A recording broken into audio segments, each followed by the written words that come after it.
તો સામેથી રૂપનું અંબારવાળી એક પનિયારી આવતી હતી. સાધુ મહારાજ કે અરે રે, સંન્યાસ લીધો એના પહેલાં આવી મળી ગઈ હોત તો આ સંન્યાસ ન લેત.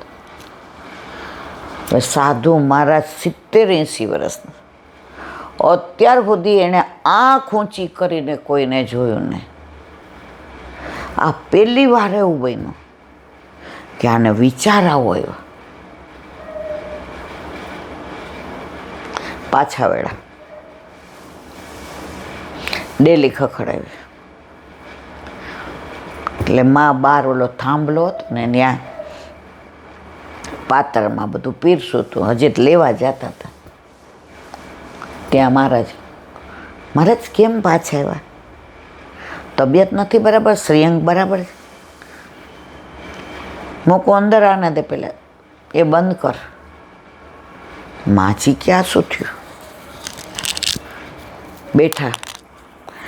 મૈયા આજ તો ને જો ઠાકોરજી કો ભોગ ધરાયો, વાહ કુછ અલગ થયો. એ કે ના, कोई ऐसी लीला भाई कि ठाकुर जी ने भोग नहीं आरोग्यो? नहीं मैया, तू जो धराती है वो किसी से पास के बोरो करके उछीनु કરીને લઈ આવી? ના, મારે તો કોઈ યાર સંબંધ જ નથી. હું ભલી, મારી આ ખડકી ભલી, મારી ગાય ભલી, એનું બછડું મારા ઠાકોરજી. मैं सोच, मैं यहाँ खड़ा हूँ, महाराज बैसो. नहीं नहीं, बैठूंगा नहीं, आज मेरा जिंदगी का लास्ट डे. अरे महाराज काव भयो? नहीं नहीं, तो सोच के बता. कुछ ना कुछ भोजन में गड़बड़ है. ओन एवं मन ने पानी एवी वाणी. माजी 4-5 मिनट. हाँ महाराज, बैठो, सब बताओ. बोल मैया, काव भयो? महाराज रातना હું કાતતી હતી તો જે દીવો લઈને હું કાતું એમાં તેલ ખલાસ થઈ ગયું. હવે મારી તકલી અધૂરી હતી, મારી રૂની પૂણી અધૂરી હતી. મૂકી દઉં તો એટલું બગડે. તો મેં ચારે બાજુ જોયું તો બાજુમાં શેઠ રહે છે, એની બારીમાં પેટ્રોમેક્સ હતું. એટલે એની બારીમાંથી પ્રકાશ તળાઈને મારી બાજુ આવતો હતો. એટલે અહીંથી હું મારા છાપરે ચડી અને ત્યાં બેઠા બેઠા કાઢતો. મને પ્રકાશ સારો હતો એટલે મને એમ થયું કે વધુ કતાય તો કાલ ઠાકોરજીને અટકીમાં સામગ્રી વધુ થશે. અને પછી હું એ દઈ આવી અને એ પૈસા આવ્યા એમાંથી ઠાકોરજીની બધી સામગ્રી કરી અને એ પ્રસાદ તમે લીધો. हाँ तुम्हारे के बस देख लियो, सुन लियो. आ सेठ गोरख धंधा करे છે. મારે નથી કેવું શું કરે છે. તો એની લાઈટ એક ખરાબ પૈસા કમાય છે. એની લાઈટથી ને તે કાંઈ તો અને એના પૈસા આવ્યા અને એની સામગ્રી તે ધરી અને એ પ્રસાદ મેં લીધો. તો મારા મનમાં વિચાર આવ્યો, કારણ કે એ સ્ત્રીઓને લે વેચનો ધંધો કરે છે. તો સ્ત્રીને જોઈ તો મને 80 વર્ષે વિચાર આવ્યો કે આવી સુંદર સ્ત્રી મળી હોત તો હું સાધુ ન બન્યો હોત. સાધુ મહારાજે આંખો ફોડી નાખી. આંખ હતી તો આ વિચાર આવ્યો ને માજીએ નક્કી કર્યું કે આજ મારા પ્રભુએ નહીં આરોગ્ય હોય, એને શ્રમ પડ્યો હશે, એટલે એણે સાધુ મહારાજ દ્વારા મને જતાવી દીધું કે તે કોઈનો પ્રકાશ આણે લીધો નથી, આવતો તો એમાં, તોય આવું થાય તો તમે કોઈનું ધરાવો તો પ્રભુ અંગીકાર કરે મારવાલા? ન કરે.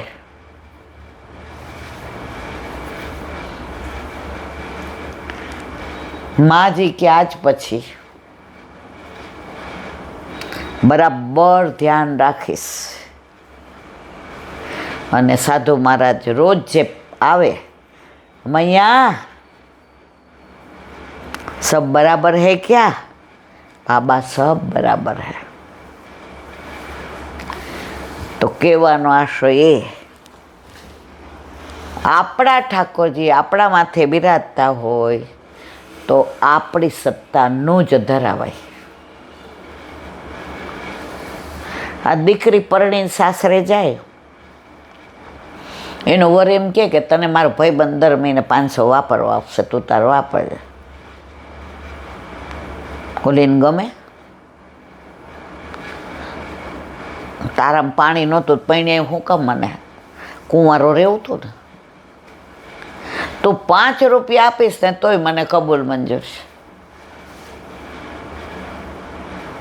તારા ભાઈબંધને માર લેવા નહીં તો દેવા.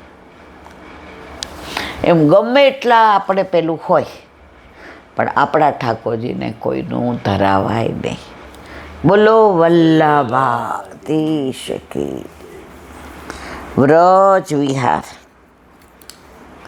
નવનીત પ્રિય શાસ્ત્રીને ભગવત સ્મરણ. વ્રજ ગઈકાલે વ્રજમાં ગિરાજ બાવા ઠાકોરજીનું ઉર્ધ્વભુજાનું દર્શન. પુષ્ટિ માર્ગમાં એટલી બધી લીલા સ્થળી ને એટલી બધી ભાવના છે કે તમારા અબજો જીવન પૂરા થાય ને તો એ તમે એનું વર્ણન ન કરી શકો. 2008માં લીલી પરિક્રમા ઓલા રાસધારીઓ રાસ કરે. હવે ત્યાં જ રહે એટલે સવારે રસોઈ જાતે બનાવે, એ કોઈ બહારનું ના ખાય. વ્રજમાં આજની તારીખમાં પવિત્રતા બહુ છે. હજી ત્યાં એઠા જૂઠાનું બહુ છે. ગોકુળમાં એકવાર અમે ગયા હતા ને લગભગ 40 વર્ષ પહેલાં, ત્યાં તમે નહોતા આવતા, ઓલા ગ્રુપ ભેગી ગઈ રહી. મારા જીવનની એક મોટી ખામી કે મને દહીં છાશ વિના નાસ્તોય ન ભાવે, જમવાનુંય ન ભાવે ને વાળુંય ન ભાવે. એટલે ત્યાં બધાએ કીધું કે હાલો પ્રસાદ લેવા. એટલે એક વૈષ્ણવની ઘેર મનોરથ હતો, એટલે અમે ગોકુળમાં જ. એટલે મારે એ વૈષ્ણવ મારે ડાયરેક્ટ આવ્યો, હું જેના ભેગી ગઈ હતી એ અમે 7-8-10 જણા હતા. એટલે કે તમે બધાય, એટલે મેં ધીમેકથી ને એ બેનની વહુને પૂછ્યું, મેં તમારે કરાવડાવ્યું છે બધું તો દહીં છે? મને કે ના કઢી છે ને એટલે દહીં છાશ નથી.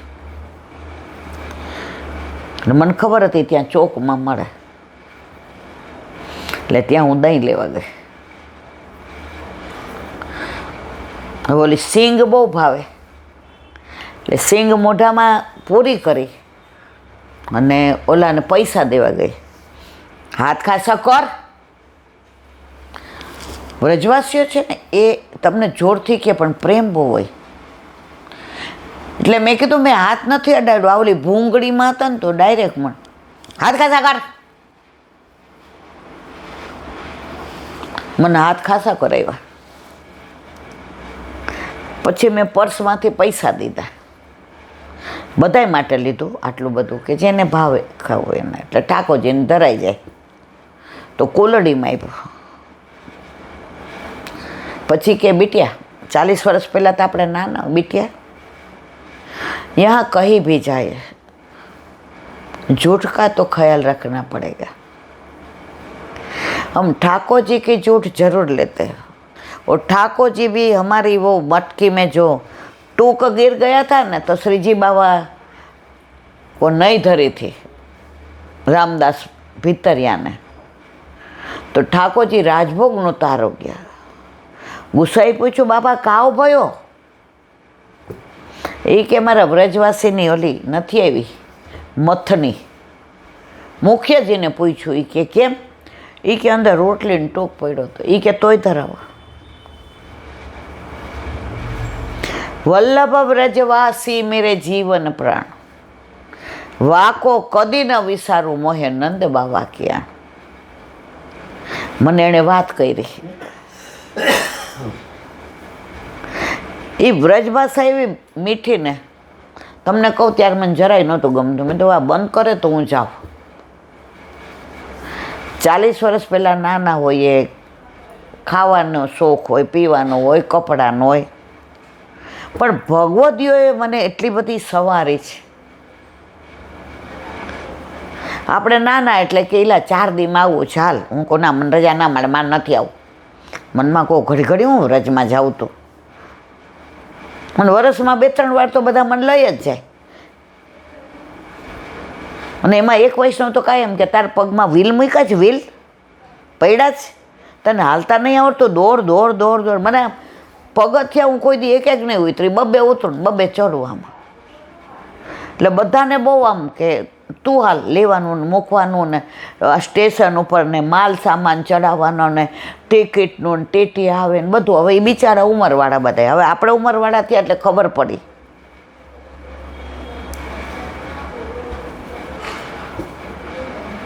તો દહીં લઈ ગઈ એટલે તરત જે ઓલા વૈષ્ણવની ભેગી બધા, જો એ વૈષ્ણવને હું વંદન કરું છું, એમની સાથે જ બધું જારીજી ભર્યા, એમની સાથે જ બધે વ્રજમાં જાઓ. અને એમણે જ શીખવાડ્યું જારીજી ભરીએ ત્યારે શું કરવાનું, મેવો ધરવાનો, મિશ્રી લઈ જવાની, સૂકો મેવો. એટલે હું એમની ઋણી છું. નોકરી કરતી હતી તો એ એક દિવસની બેઠક હોય ને તો એ મને એમ કહે રવિવાર રજા છે ને જવાનું જ ક્યાંય? હું કહું ના, સવારથી સાંજ આપણે ટેમ્પો ટ્રાવેલ્સ કરીને 15 જણા જઈએ તગડી, ખેરાળુને સુઈતપુર જઈ આવીએ.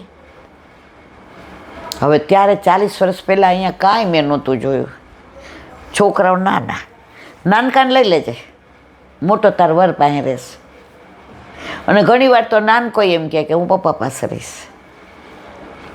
સવાર 6 વાગે જઈને 10 વાગે. તો ભગવદીઓએ મને સંવારી છે બહુ. દહીં લઈ ગઈ એટલે પછી એ બેન બોલ્યા, કીધા બેને ગઈ? આ જેના ઘરેથી બધું લાવ્યા છે એ સામગ્રી ઠાકોરજીને ધરવા, હું ન મંગાવી લે, હું કામ ગઈ? તો મનમાં કંઈ ગઈ તો મને ઘણું બધું જાણવા મળ્યું.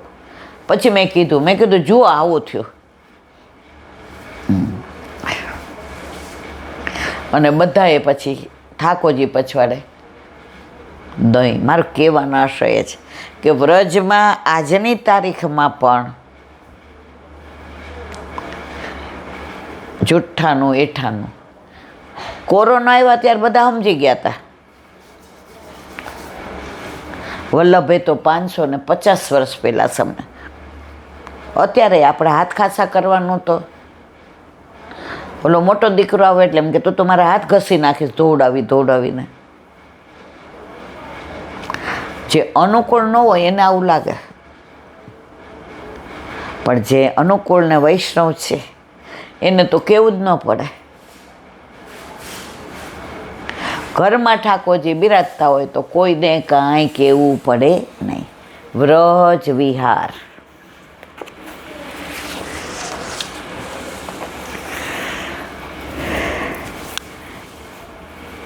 કાલે આપણે કોકિલાવનનું અનુસંધાન કર્યું.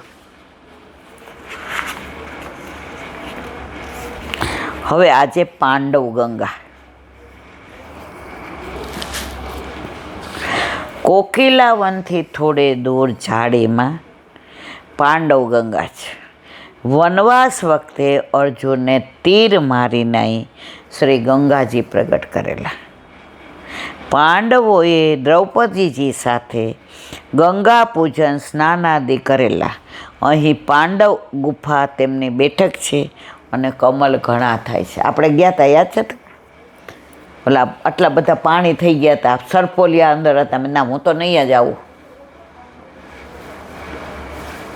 પછી બધા કહે તો એકલી તું શું કરીશ? મેં તું અહીં બેસીશ ઝાડ નીચે, હું અહીં જોઈશ. પછી જેને વહુજીને હાલો હાથ પકડીને લઈ ગયા. અને જેવા સફોલિયા, આટલા નાના નાના સફોલિયા, એવી ફાટી પડતી હતી. પણ ત્યાં ગયા પછી જે વાતાવરણ જોયું, પાંડવ ગુફા જોઈ, કમળ જોયા, જે વચનામૃત કર્યા. અને સૌથી વિશેષ, સવારના નીકળાતા તો ઠાકોરજીને ધરાવેલા ફીકું જ વહુજી લઈ આવ્યા હતા. તો બધાને મને કહેલા બેન આ દોના ભરી ભરીને આપી દે. મેં કીધું ન આવ્યા હોત તો આપણો મેળ ન પડત. પ્રભુ કરે સો ભલી કરે. અને ત્યાં ઠાકોરજીને ધરાવેલું જેનું અધરામૃત બધાએ ફીકું લીધું. કહેવાનો આશય છે કે